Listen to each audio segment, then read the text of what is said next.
बिस्मिल्लाहिर्रहमानिर्रहीम।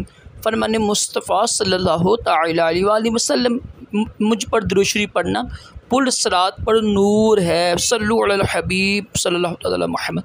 मेहमान नवाजी करना खूब सुन्नत मुबारक है, यानी ज़्यादा मेहमान नवाजी करना, अच्छे से खाने पकाना, ये सुन्नत मुबारक है।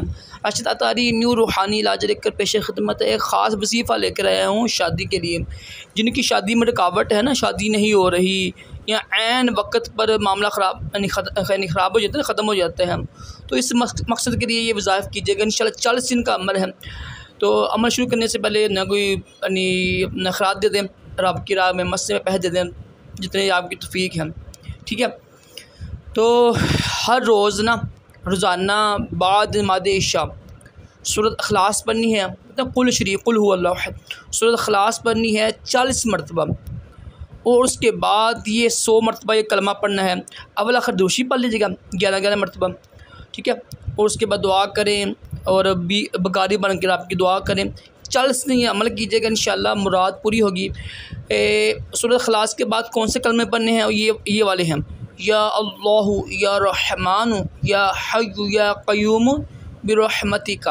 अच्छा, जब औरतों के अयाम आए थे ना, तो फिर भी वो पढ़ सकती हैं सूरत अखलास सना की नीयत से, कुरान पाक की नीयत से नहीं, तिलावत की नीयत से नहीं।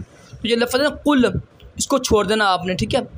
एक कुल है ना, कुल लफ्ज़ छोड़ के ना फिर पढ़नी है पूरी सूरत आपने। अगर कुल पढ़ेंगे तो फिर कुरान पाक पढ़ने ही के बराबर होगा, वो हराम है, ठीक है, अयाम में।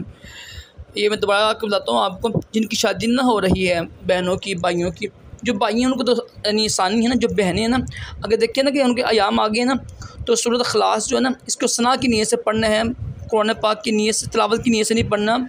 ये लफ्ज़ है ना कुल, इसको छोड़ के बगैर सारी सूरत पढ़ लीजिएगा। तो कब पढ़ना है ये सुन लें।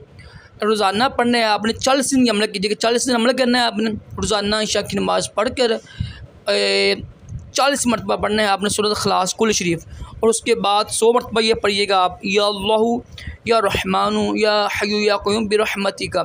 इंशाअल्लाह दुआ मांगिए, शादी हो जाएगी इंशाअल्लाह। सल्लु अलल हबीब सल्लल्लाहु अलैहि वसल्लम।